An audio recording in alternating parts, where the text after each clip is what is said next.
Ram Ram. India news Haryana देख रहे हैं आप। मैं हूं आपके साथ कीर्तिमान सिंह। बुलेटिन की शुरुआत करते हैं बड़ी खबर के साथ। चंडीगढ़ से बड़ी खबर आ रही है। हरियाणा कैबिनेट की अहम बैठक और अहम फैसले लिए गए हैं। 1984 दंगा पीड़ितों के आश्रितों को नौकरी दी जाएगी। HKRN के जरिए परिवार को नौकरी दी जाएगी। 58 साल तक कोई हटा नहीं पाएगा। कैबिनेट बैठक में सर्वसम्मति से निर्णय लिया गया है। टीचर ट्रांसफर पॉलिसी 2025 को भी मंजूरी मिली है। कारखाना प्रबंधन को अनुमति दी गई है। बड़े फैसले हरियाणा कैबिनेट में लिए गए हैं। इस वक्त की बड़ी जानकारी आप तक पहुंचा रहे हैं।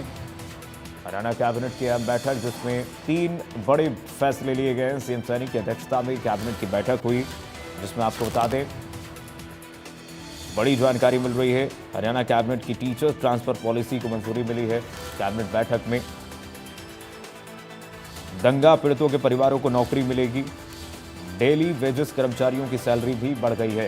कारखाना प्रबंधन को अनुमति दी गई है। कैबिनेट बैठक में सर्वसम्मति से निर्णय लिया गया है।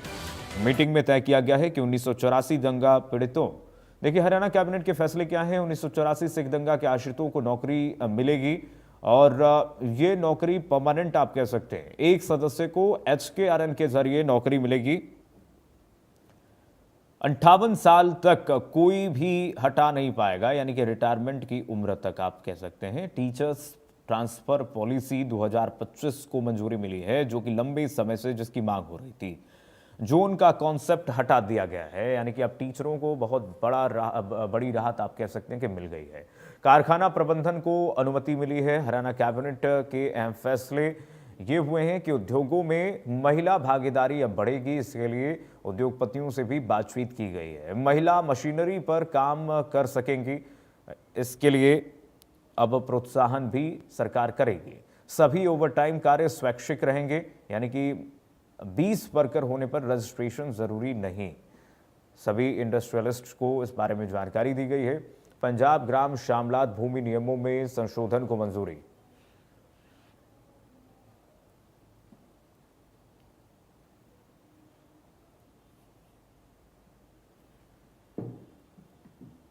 जानते भी हैं कि आदरणीय नरेंद्र मोदी जी के नेतृत्व में हमारी सरकार ने 1984 के सिख विरोधी दंगों के पीड़ित परिवारों के दर्द को समझते हुए उनके परिवार के एक सदस्य को रोजगार प्रदान करने का हमने निर्णय किया था। इसकी घोषणा मैंने विधानसभा पटल के ऊपर की थी मानसून सत्र में। अभी ऐसे पीड़ित परिवार के मैंने कहा था कि एक सदस्य को हम HKRN के माध्यम से उनको नौकरी दी जाएगी। मंत्रिमंडल ने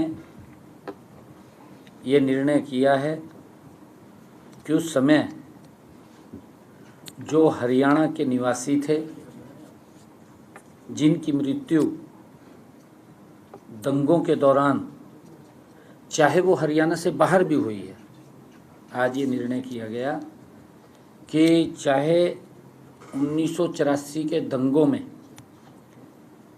कोई व्यक्ति अगर हरियाणा से बाहर भी था और वहाँ पर उसकी मृत्यु हो गई, तो उनके आश्रितों को भी नौकरी दी जाएगी। इसको जो हमने कहा है कि HKRN के माध्यम से उनको 58 वर्ष तक कोई नहीं हटा पाएगा। आज की हमारी मंत्रिमंडल की बैठक में ये सर्वसम्मति से निर्णय लिया गया है। आज की कैबिनेट की बैठक में जो टीचर्स ट्रांसफ़र पॉलिसी 2025 को भी मंजूरी दी गई है, जिसके तहत पॉलिसी का सरलीकरण भी किया गया है। नई पॉलिसी के तहत जोनिंग का कंसेप्ट हटा दिया गया है। पहले जोन थे, वो जोन का कंसेप्ट वो हटा दिया गया है, जिससे शिक्षक सीधे ही कोई भी स्कूल चुन सकते हैं। और हमने आज की बैठक में हरियाणा मूल के जो युद्ध में जान गंवाने वाले शहीद सैनिकों के आश्रितों को अनुकंपा के आधार पर नियुक्ति के लिए हरियाणा सरकार की नीति में छूट प्रदान की गई है। जो निर्धारित 3 साल की अवधि के भीतर आवेदन नहीं कर सके, क्योंकि 3 साल तक आवेदन करना होता है, परंतु अगर वो 3 साल तक इस प्रकार के जो शहीद सैनिकों के आश्रित हैं अप्लाई नहीं कर पाए, उनको इसमें छूट दी गई है। हाँ, कर पाएंगे। इस फैसले से आज 2 आश्रितों को अनुकंपा के आधार पर नियुक्ति की मंजूरी दी गई है। ये भी निर्णय आज किया गया कि हरियाणा में श्रमिकों के कल्याण और औद्योगिक विकास में संतुलन स्थापित करने के लिए कारखाना अधिनियम अध्यादेश 2025 को भी मंजूरी दी गई है। अब कारखाना प्रबंधन को, जो कारखाना प्रबंधन है, को हर श्रमिक को नियुक्ति के समय नियुक्ति पत्र देना अनिवार्य करने का भी प्रावधान किया है। उद्योगों में महिलाओं की भागीदारी बढ़ाने के लिए भी प्रावधान किया गया है। इसके अनुसार अब महिला श्रमिक भी मशीनरी पर आवश्यक सुरक्षात्मक उपकरण उपलब्ध होने पर कार्य कर सकेंगी, उसकी मंजूरी भी दी गई है। और आइए अब आपको सुनाते हैं कैबिनेट बैठक को लेकर के कैबिनेट मंत्री रणबीर गंगवा ने क्या कुछ कहा, सुनिए। बिल्कुल, देखिए, आज कैबिनेट के अंदर इस बात का फैसला किया गया है कि जो 1984 के जो दंगा पीड़ित जो सिख परिवार थे, जिन्होंने अपने उस दंगों के अंदर जान गंवाने का काम किया, उनको सभी को एक एक परिवार में से एक एक व्यक्ति को नौकरी दी जाएगी और एचकेआरएन के तहत दी जाएगी। और वो नौकरी जो है वो जैसे 58 साल तक की उम्र तक उनकी जो ना सिक्योरिटी के साथ दी जाएगी।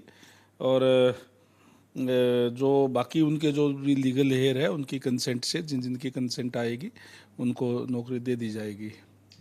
हमारी जो सरकार है वो हर वर्ग के लिए ध्यान रखने का काम करती है। उनके जो घंटे जो फिक्स किए गए हैं कि एक सप्ताह के अंदर जो है वो उनके वर्किंग आवर्स होंगे वो 48 घंटे ही होंगे। और इसी तरीके से जो ओवर टाइम करेंगे तो उनको ओवर टाइम उनको जो है वो मिलेगा। और जो हमारे जो दुकानदार हैं जिस पे 20 या उससे कम लोग जो काम करते हैं उनको किसी तरीके की पंजीकरण की या उसकी ज़रूरत नहीं होगी, वो अपने आप अपना काम कर सकते हैं। उन पे कोई बंदिश नहीं होगी। जिस तरीके से पहले हर एक को पंजीकरण कराना पड़ता था, उनको बताना पड़ता था ये लोग काम कर रहे हैं, उसकी भी उनको ज़रूरत जो है वो नहीं होगी। उनके लिए आसान करने का काम जो है वो किया गया है। और भी जिस तरीके से 12 एजेंडे थे सबके ऊपर चर्चा करके और उनको आज कैबिनेट के अंदर पास किया गया है। जिस तरीके से जो इंडस्ट्री जोन होगा उस जोन के अंदर जिसकी भी ज़मीन है उसको कहीं DTP, STP, director town and country planning उसके पास नहीं जाना पड़ेगा। दफ्तरों के चक्कर ज़्यादा रहेंगे। हाँ, उसको दफ्तरों के चक्कर काटने की ज़रूरत नहीं है। वो अपना उसके अंदर सेल्फ अटेस्टेड का मतलब ये है कि वो कह सकता है कि हाँ मैं यहाँ इंडस्ट्री लगा रहा हूँ और उसको CLU ऑटोमेटिक जो उसकी मानी जाएगी, उसको कहीं भी धक्के खाने की ज़रूरत नहीं पड़ेगी। वो अपना कोई भी कारोबार जो है उस इंडस्ट्री जोन के अंदर कर सकता है। नहीं तो पहले CLU कराना पड़ता था, जाना पड़ता था, दफ्तरों के चक्कर काटने पड़ते थे, डिले होता था। तो उन सारा चीज़ों से राहत देने का काम जो काम करने वाले हैं, जो इंडस्ट्री वाले हैं, उनको देने का काम जो है, राहत देने का काम हमारी सरकार ने इस एजेंडे के तहत करने का काम। और आगे बढ़ेंगे। हरियाणा में मुख्यमंत्री नायब सैनी ने अंतर्राष्ट्रीय गीता महोत्सव पर